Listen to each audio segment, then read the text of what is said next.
All right, so moving right along here, we're going to take a look at Samuel Taylor Coleridge. And to explain who he is, if you remember back to our first lesson, I mentioned that for a long time, until about the 1980s, in the study of the Romantic period, scholars identified really only six figures as the main authors of the Romantic period: Blake, Wordsworth, Shelley, Byron, and Keats. And going chronologically, it'd be Blake, Wordsworth, Coleridge, Byron, Shelley, and Keats. So Coleridge is the last of the first generation of romantics, and he was friends with Wordsworth. And as I said, even though Blake was first and very romantic, he wasn't popular during this time. So Wordsworth really helped form the romantic literary movement, and Coleridge was his partner for a good deal of that when they wrote lyrical ballads, which was a collection of their poetry. That's really the first statement of Romanticism. And so Coleridge is very important. We're going to take a look at him. He has a number of really important, really interesting works. His Dejection Ode, Kubla Khan, his literary criticism and Biographia Literaria, they're all interesting. But I think the most interesting by far is his long narrative poem, The Rime of the Ancient Mariner. And Coleridge certainly didn't invent the Gothic genre, but you could argue that this poem from 1798 is one of the first examples of Gothic literature that the next generation of Romantics, Byron and Keats and Shelley and Mary Shelley, would emulate in their Gothic writing about 20 years later. He was born in rural Devonshire, but went to London for school at a very early age when his father died. So he had some of that rural upbringing like Wordsworth, but spent most of his young life in London. He served in the Light Dragoons, which is a cavalry regiment of the British Army, but it was very brief. His brothers got him out of there shortly after he enlisted. And Coleridge is someone who is interesting because he struggled with depression and not really having a solid footing on what he wanted to do, not having the same drive as some of the other romantics. And so his enlisting in the army was, he dropped out of school, didn't really know what to do, enlisted in the army. So that was kind of an example of his not really having solid footing, a solid grip on what he wanted to do. And he clearly wasn't cut out for the army. That's why his brothers pulled him out of there right away. One of the interesting ideas he had was to form a society called a panthesocracy, if I'm pronouncing that correctly. That word pan, that root there, that means all. So what this means is a society with equal rule by all. Everyone would have an equal say. It would go beyond democracy, where you have a hierarchy with a president and senators and congressmen. It would go beyond that to where everyone has equal rule. Maybe not necessarily the most plausible idea, but clearly a very romantic type of idea, following the wake of the French Revolution and whatnot. And this idea influences his poetry, as we'll see as we analyze the poem. But he formed a excuse me, formed a partnership with another poet named Robert Southey. They were going to do this together. They even picked out a plot of land in the U.S., but I think they were really just duped by a real estate agent in the U.S., and it never panned out. But they knew they were wanting to create like a society, so they knew they needed to have children. And Southey was engaged at the time. Coleridge was not. Southey convinced him, even after the plan fell apart and they didn't go through with the land in the U.S., Southey still convinced Coleridge to marry his fiance's sister. And Coleridge, again, kind of flightless, he just made the decision, okay, I'll marry my friend's sister. And it was not a happy marriage. And so this was another factor that caused him to struggle throughout his life. Um, there are a number of factors that were really exacerbated or came to a head about 10 years after Lyrical Ballads. Um, for chronic pain, he took laudanum, which is where opium is dissolved in alcohol. So you get the idea. Opium and alcohol combined pretty potent stuff. It was prescribed to him by doctors, but he just became addicted to it and couldn't kick the addiction. As I mentioned, he and his wife were estranged. They kind of just married out of convenience. But then his relationship with Wordsworth became strained too in 1810. And so he really had a rough go of it from which he never quite recovered. Although, while he never worked things out in his marriage and he never kicked the drug addiction, he and Wordsworth did reconcile and become friends again toward the end of his life. So that's a positive note. What are some of the important things he wrote? Biographia Literaria is a prose work, not poetry, but it's a very important statement of critical theory or literary criticism. So I mentioned this before with Wordsworth. I'll talk about it in a little more detail here. Literary criticism is what we do in this class, where we look at a text and we study it, we analyze it for the deeper meaning. How do we do that? What is our methodology? Critical theory is a term that refers to all the methodologies for conducting literary criticism.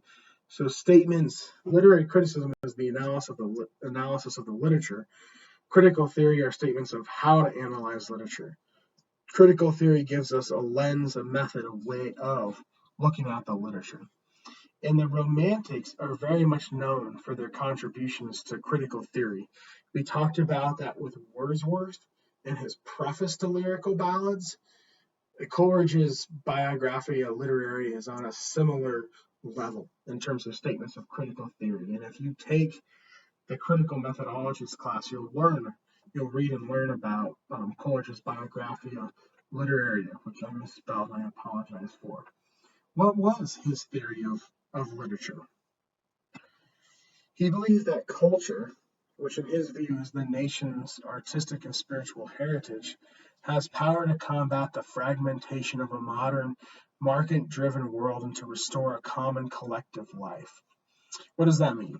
Well, the phrase modern market-driven world is important. If we think back to just the previous part of the lecture on Walter Scott, modern market-driven world is the world is the way the world had become. That was so disorienting to people who had lived in the previous century. And it was very fragmented in Coleridge's view. So Scott's concern was this disappearing way of life. Coleridge's concern was the way this modern market-driven world drove people apart, fragmented them. He sensed a loss of human connection.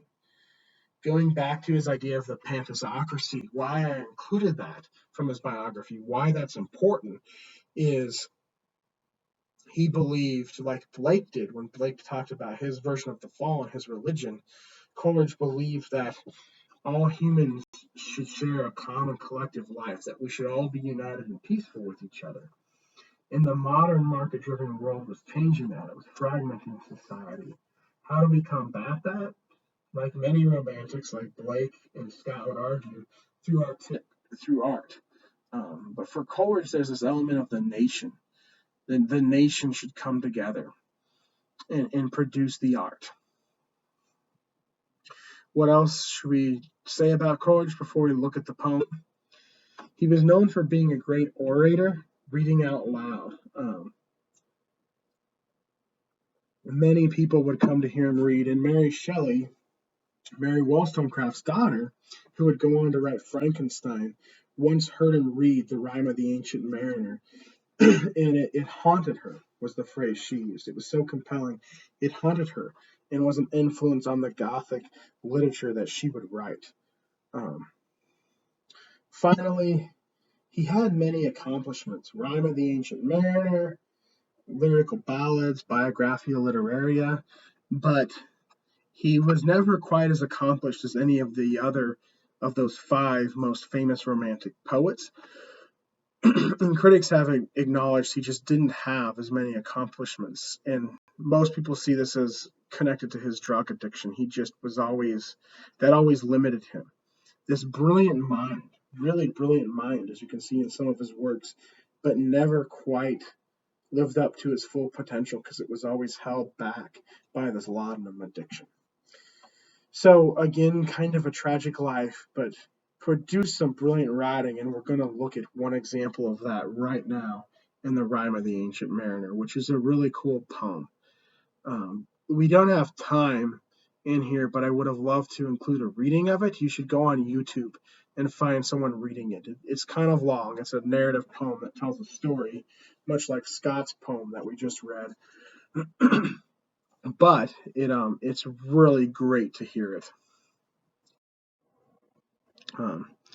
So what are some of the themes? There's the Latin epigraph that starts it, and what this is really deals with is what is knowable versus unknowable. You have this very supernatural story.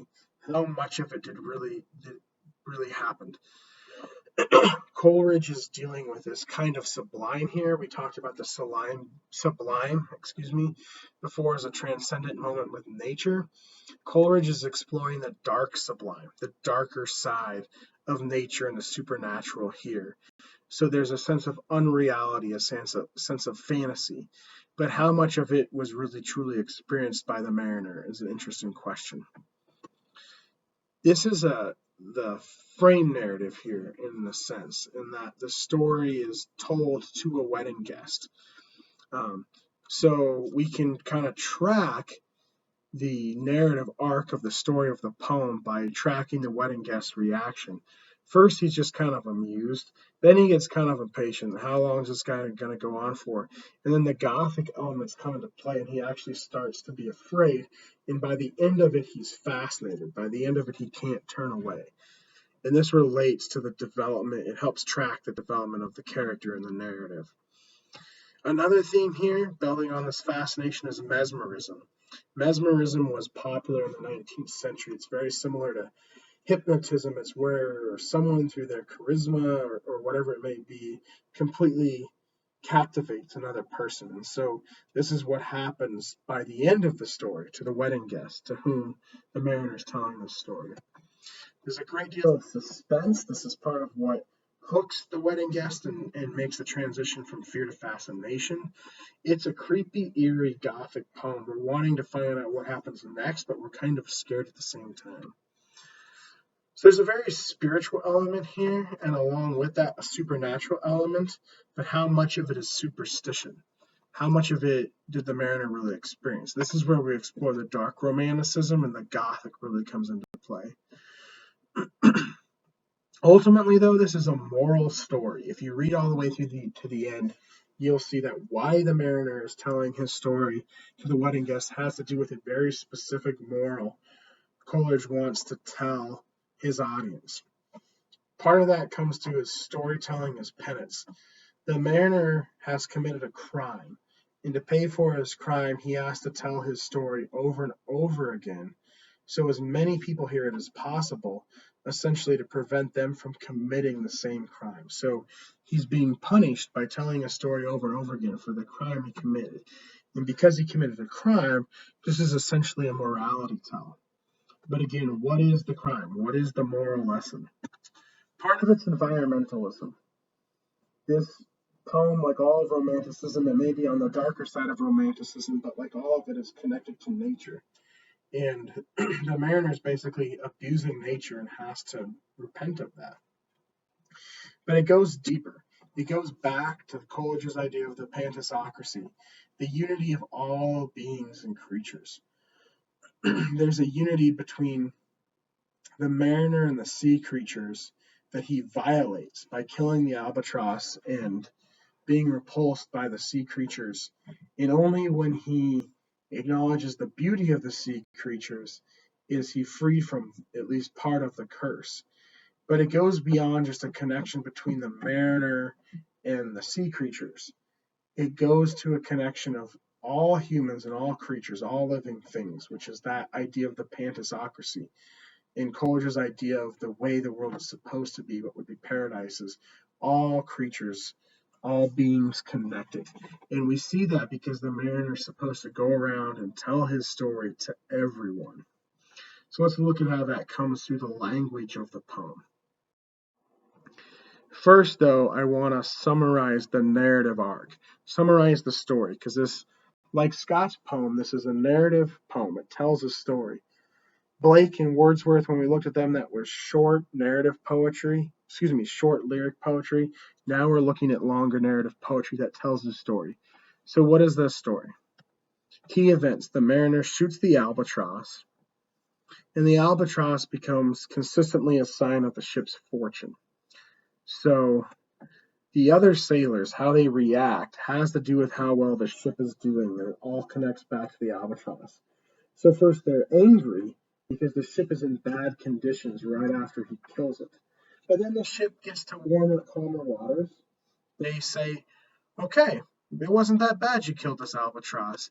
That's a mistake on their part, as you'll see as the poem unfolds. So however well the ship is doing changes how they view the mariner's decision to kill the albatross. And how they feel about that changes several times. But it always has to do with how well the ship is doing. So they change their minds for a third time when the ship is in dire straits again. And this time they force the mariner to wear the albatross corpse around his neck as penance for his crime. That's very important. Some of the themes here in this poem are crime, penance for the crime, and then corpses. People are often punished, the mariner is often punished in this poem through the use of dead bodies. Dead bodies, corpses haunt him. The word corpse is important. There's a root word there of corp, so it's corporeal, it's the same thing. The dead body of the formerly living thing makes the crime a reality to the criminal, and so that brings guilt, punishment, and penance to the criminal. That's why these bodies, these formerly living bodies, are important. Next, the sailors encounter a ghost ship, and there's two supernatural beings playing a game, I think a card game, on this ghost ship. One is death, and the other is death and life. And their game is going to determine the fate of the sailors. So, based on the outcome of their game, death claims the sailors, and death and life claims the mariner, which is really important because the crew dies. So, death claims the lives of the sailor. At one point, they condone the mariner's crime, and their punishment for that is death. But the mariner committed the crime. He didn't just condone it, he committed it when he killed the albatross and when he was repulsed by the sea creatures. Those are his two crimes. And so, because he committed the crimes and not just condoned them, he has an even worse, much worse punishment. And his punishment is to live with the guilt. The corpses are important again. This is really interesting. He sees the corpses of these sailors, and their eyes are transfixed in the look when they died. And so he sees their eyes and these lifelike eyes on these corpses, and the guilt just is driven in. And so dying is almost a better fate, or at least a lesser punishment here. But the mariner eventually praises the sea creatures. So after he kills the albatross, the weather first turns bad. The sailors are mad at him. The weather turns good. The sailors are okay with him. The weather turns bad again. The third transition where the weather turns bad again, these small, slimy sea creatures start to crawl up on the boat. And the mariner is repulsed by them. But that is almost just as equal of a crime as killing the albatross. Because what happens? What is the big turning point in the story? He praises these creatures. He says they're good. He starts to see their beauty. So he's learned his lesson. He says something different. That's key. As soon as he does that, the eyes of the corpses change, and he's no longer haunted by the dead sailors. So that part of the curse is lifted. And then he makes it home safe, and he's able to tell his story to the wedding guests and other people. But is he completely free of the curse? That's a good question. Let's look at some of the language from the poem. Here's where he's repulsed by the sea creatures when they enter bad waters for the last time. The very deep did rot. O Christ, that ever should this be! Yea, slimy things did crawl with legs upon the slimy sea. So here he's repulsed by these creatures, which is a very negative thing for Coleridge. Remember the Pantasocracy, and Coleridge believed all humans as well as all creatures, all living beings on earth should be united collectively and have equal power. So this, ye slimy things upon the slimy sea, that's not the reaction Coleridge would want. Um, Here's where he wears the albatross around his neck. Ah, well a day, what evil looks had I from old and young! Instead of the cross, the albatross about my neck was hung. And I ask the question, is the mariner evil? We're going to come back to this in a minute. But when he makes it ashore and survives, the ship is going down, he's rescued by a small boat. And the pilot of that boat has his son with him. And his son calls the mariner the devil. So, is the mariner evil? The curse is lifted in part. He's free from part of his punishment when he praises the sea creatures. But is it over? Finally, we have a line here when this is the closing line of the poem, I guess, or it's toward the very end. He prayeth best who loveth best all things both great and small, for the dear God who loveth us, he made and loveth all. And so the mariner appreciates the sea creatures, but these lines here, these closing lines, um, show us that bigger idea, even beyond the environmentalism, the idea that all beings, all creatures are equal.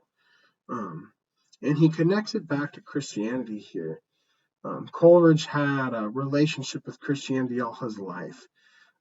Later in life, I believe he identified as a Christian. Earlier in his life, he was a Unitarian, which is still sort of a form of Christianity. It denies the idea of the Trinity, but it embraces other aspects of Christianity. And so for Coleridge here, he does bring it back to God in terms of his justifying this universal connection.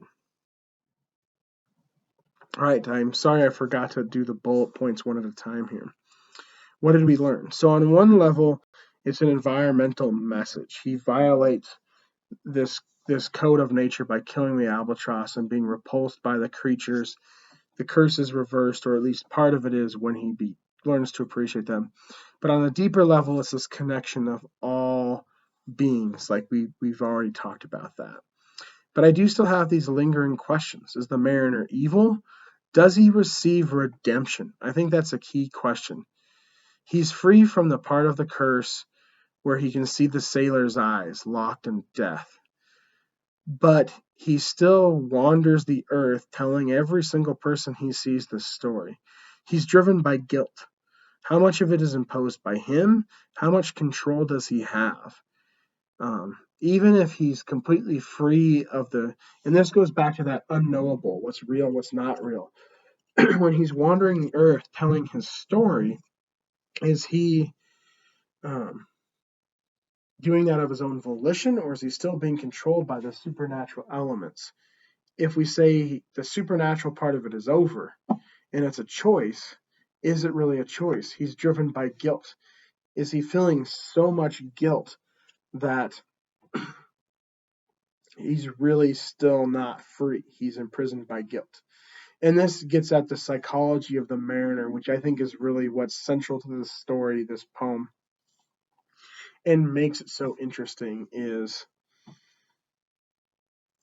we really get inside this guy's mind, and we get to see everything that happens. And as we're experiencing the suspenseful, eerie, gothic elements, we're feeling that tension, that suspense. And even as his mind is kind of fractured and broken at the end, we can feel that too, which is really impressive for a poem of 200 plus years ago.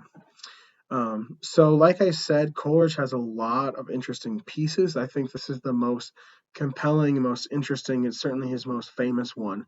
I hope you enjoyed it as much as I did.